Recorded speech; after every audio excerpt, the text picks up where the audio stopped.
Hi, this is Community's Army of Ukraine podcast. My name is Dmytro Vasilenko, and today we will be speaking with Mr. John Sullivan. He's American who used to work on Wall Street, and now he gives a unique viewpoint and first-hand experience about the culture, history, and current events in Ukraine and about Russian invasion. John says about himself, "The greatest compliment I receive is when Ukrainians begin to call me the Irish American with the Ukrainian heart and soul." So, welcome, John. Thank you. Thank you. Please tell briefly about yourself. It's strange. When I was on Wall Street, one of my big sayings was a Winston Churchill saying, which is amazing, was Zelensky acting like Churchill today, was a saying that we make a living by what we get, we make a life by what we give. And too many of us focus on what we get in life. When we become successful or not successful, we need to know that we need to help other people. The Ukrainian culture intrigued me from when I first started coming here in 2012. And the more I found, the more it fit who I am. It's a culture of independence, of individual freedom. There was a great story told me almost the first time I was here. And it said, if you take 3 Ukrainians and put them in a room, they will form 4 different political parties. But if you attack them, they become one. And that's what we're seeing today. And it's something I admire greatly. John, you have spent a lot of time in Ukraine.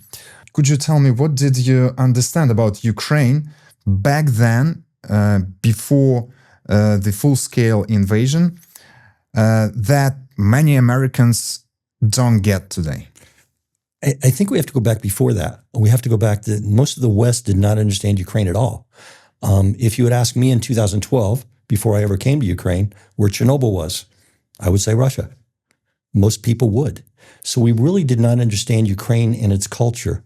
From 2014, I've been coming since then. As we know, there's been a war going on since 2014, which a lot of the world does not recognize, that almost 15,000 people died in eastern Ukraine. And the war was ongoing. I will say in Kyiv, when I would visit, you really wouldn't know it. It was very strange. As we saw the full-scale happen in 2022, and I was here in January of 2022, when we saw it happen, it dawned on everybody what people in the Donbas region and Crimea have been dealing with. And I think what people have to understand is that these two countries are not the same. They've never been the same. The Ukrainian culture is really based on, as I said, individual freedom. It's based on families. When we talk about Ukraine as a country, it's not really the country. It's the culture of Ukraine. The Ukrainian culture is what is important. And that is very different than Russia, which is really a collectivist society that traces back to the Golden Horde of Buta Khan. They still act the same way. So the life in Russia is not as important. In Ukraine, every single life, whether a human life or an animal life, is very, very important. You have been very vocal and even provocative in your stance against Russia. Why do you think strong emotional actions matter in shaping public opinion in the US? Especially what happens now in social media. You're getting snippets. You're getting minute-and-a-half videos. You're not getting long explanations. A lot of these issues we're dealing with take long explanations. So you almost have to be, as I would say, almost outrageous in what you do to get that splash. I had a friend of mine who has actually done a lot of Instagram stuff, which I have not done until recently. What happens is in the first 5 to 10 seconds, you have to do something that catches their attention, or else they don't look. So in the first 5 to 10 seconds, we have to do something. They see it, and then you can go into something else. So the calling of Putin as a maniacal midget, or of calling Donald Trump a dolbayab, it's pretty outrageous, okay? But it gets attention. And if you get attention, then maybe you can get through to somebody. And I think that's one of the keys. One of the weaknesses of the Ukrainian culture, in my opinion, is you guys are some of the most polite people in the world. Even in business, if there's a problem, it's tough for someone who's working for you to come to you with a problem. In the US, we're very straightforward, sometimes too straightforward. And I think in the US, we have to realize what we're fighting. We're fighting this instinct of quick snippets. not long information, but quick things. And you have to make a splash and get their attention. And once you do, then you can make your statement. Got it. John, in your view, what are the biggest gaps in the current sanctions regime against Russia, and what should the US and its allies do in order to fix it? One of the problems we're having is the current administration is a wild card. Nobody really knows what they're going to do. They recently allowed Russian oil to be sold again, which is insane. What we have to do is understand who Russians are. We have to understand that Russia uses a lot of people in the public as propaganda.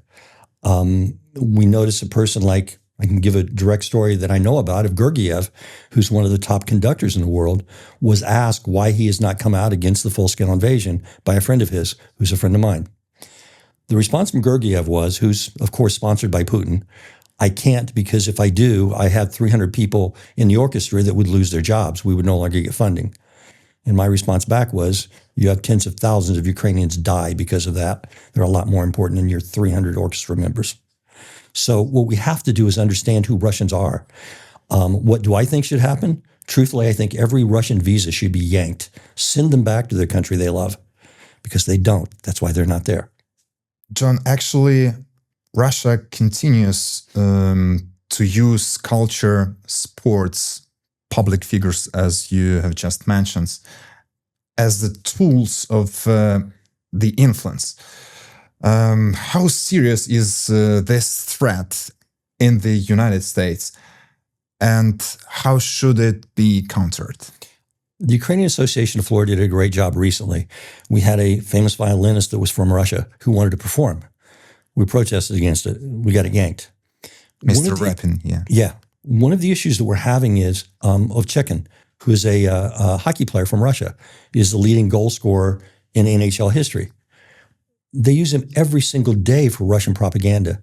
We saw in the Olympics this year, Russians did not compete. However, the Russians took almost anyone who had Russian heritage and said, see, they're Russian. We saw it in the Paralympics, which Ukraine came in third place in the medal count. Russia was way down. They try to use everything they can to show the greatness of that country, which, again, in my opinion, has never been a great country. They stole the history of Ukraine. They essentially have the history of the Golden Horde of Buta Khan. This is what they have to do. They have to steal others' history. They have to steal others' stories. And we have to counter that. Because when you see a famous Russian who comes out and is proud of Russia, Putin pats them on the back, not only with pats on the back, but money. A quick story, a very good friend of mine is in karate, one of the top karate people in the world. And he had a friend of his who was Russian. They had not talked. About 2 years ago, they were at an event, and the guy comes up behind him and gives him a big hug and says, oh, good to see you again. And he turned around and looked at him and said, get away from me. Because he knew what was happening. That Russian was there to show the greatness of Russia. They need to be isolated until they stand up against the regime. If they're not going to, they need to just be isolated. And this goes back with me many, many decades. John, as an American who actually understands both American and Ukrainian mindset, to your opinion, what is the most effective way to explain this war to Americans who are still indifferent or confused? The first thing we have to do is allow people to understand that Kiev Rus has nothing to do with Russia. The word Russia was stolen, essentially is Greek for Rus. They stole the history. So when you understand that Russia had to steal Ukraine's history, you start to look at words like Kyiv versus Kiev. It was Kiev because the Russians didn't have the right alphabet. So it's not a minor detail. We have to differentiate between the two cultures. One of the things we see on the battlefield is the Ukrainian soldiers, if they see a stray cat or stray dog, adopt it. The Russians shoot it. That's the difference in the two cultures. It's one of being connected to nature, being connected to who you are, knowing that every single life, no matter what it is extremely valuable. In Russia, we see what they do when they fight. They did this in World War II. They just sent thousands of people to get killed. Ukrainians respect life. Absolutely. John, how do you see the future of the U.S. support for Ukraine across the party lines? The U.S. people right now, it runs about 65 to 70% support Ukraine. Okay, one of the problems we have is Mr. Trump, who lives not far from me in the U.S., he really has little to no understanding of Ukraine at all. We talk about Biden, who I don't like what he did either. I think he did as little as possible. But at least Biden came here. He wasn't cowardly enough to stay in the U.S. and talk about things. J.D. Vance, our vice president, has never been here. So until we can get through this time frame, which will happen probably in this next election where Trump is muted a little bit, it's tough. NATO has done a great job in cutting this deal to allow NATO countries to buy U.S. weapons. It's really about all we're good for right now. So as long as we keep the weapon flow going, that's a positive. There was a great statement that came out during this Iranian situation. In a period of 10 days, the United States and Israel had used 800 Patriot missiles. It was 200 more than Ukraine used in 4 years. It was insane. They were using $4 million missiles to shoot down $50,000 drones. The Ukrainians adapted to that. They actually have other weapons now that are fantastic that are able to shoot down these drones. The American people have to know how careful Ukraine has been with the money and with the weapons. Ukraine does not get money, does not go down to Walmart and buy tanks. We gave them tanks. We have 4,000 stored in California. I think we gave them 120. We gave them no F-15 or F-16s at all. None. Why? Why are we doing so little? So Americans have to understand, yes, a lot has been done, but the numbers aren't what they believe it is. And I hate to take more time on this, but it's very important. Trump has quoted a number of $350 billion. There is nowhere in the world that you can find any verification of anything close to that. It's an outright lie. The number is closer to 200 billion. It's actually 188. Of that 200 billion in appropriations, because Congress has to appropriate the money, less than half of that came to Ukraine. Because what was happening was you appropriate the money, and when we were giving Ukraine a HIMARS system, we would build a new one. Well, part of the appropriations has to be the building of that new one. So instead of $1 million, it's $2 million. So the total numbers are incorrect. Instead of 350, it's more like 80, between 88 and 90. It's a big difference. And when people know that, they kind of step back and go, oh, and it makes them think a little bit more.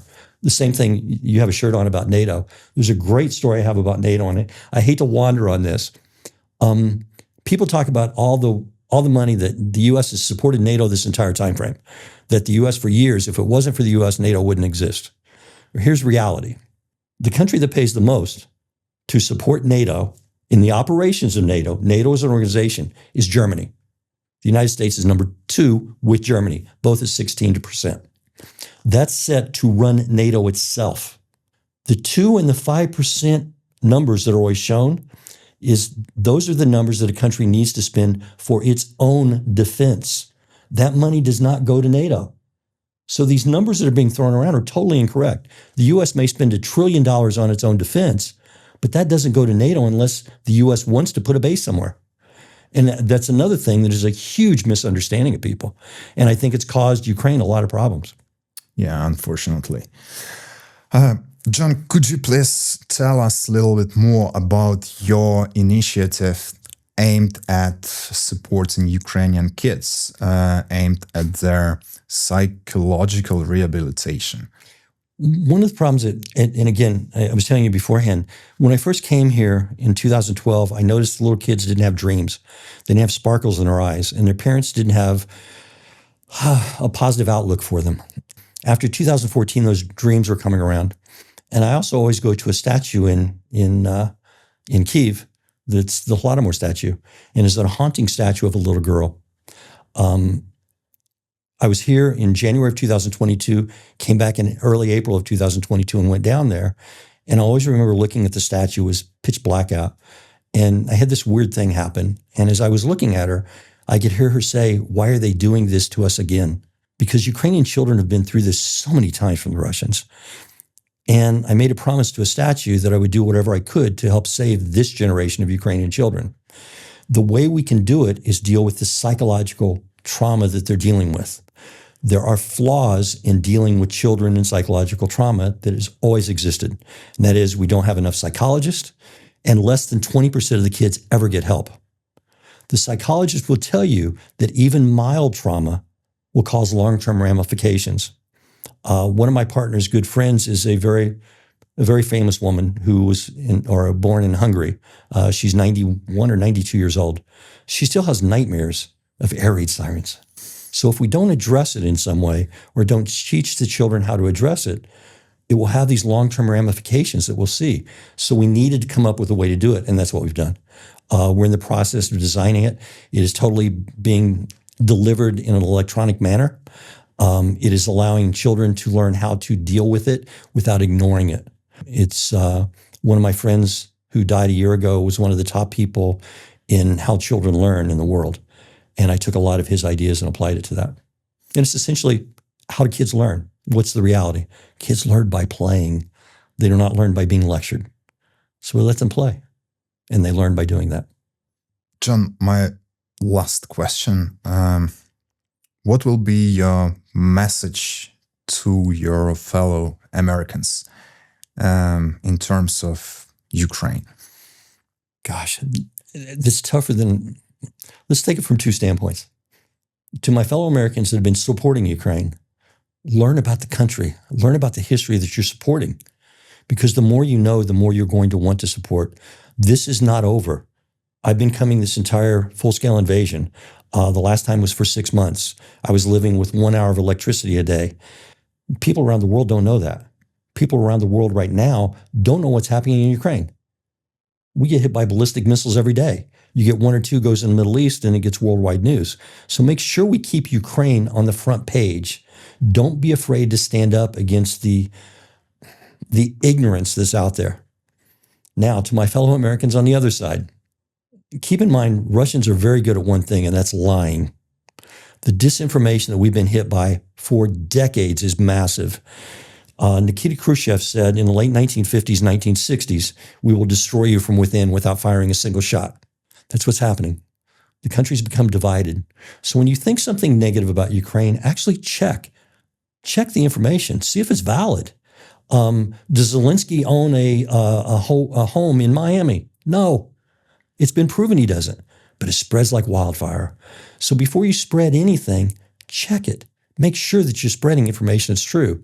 Because if you do, what you will find is a lot of this stuff is a lie. The opposite side of the people that support Ukraine. The statement is Ukraine is the most corrupt country in Europe. Okay? Before 2014, Ukraine was substantially more corrupt.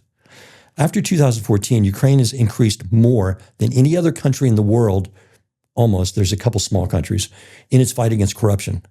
It is now substantially less corrupt than Russia. They were almost tied with Russia in 2014. They're trying to address things, to fix things. They have a thing called Prozora, which is a bid platform that is totally transparent afterwards. If you work within the Ukrainian government, you have to divulge every asset you have, and don't dare try to hide it, because people get nailed every day if they try to. Understand Ukraine is fighting corruption. Most countries don't. So I would say it's probably one of the biggest things I admire about the country right now is this fight against corruption. It will no longer be accepted.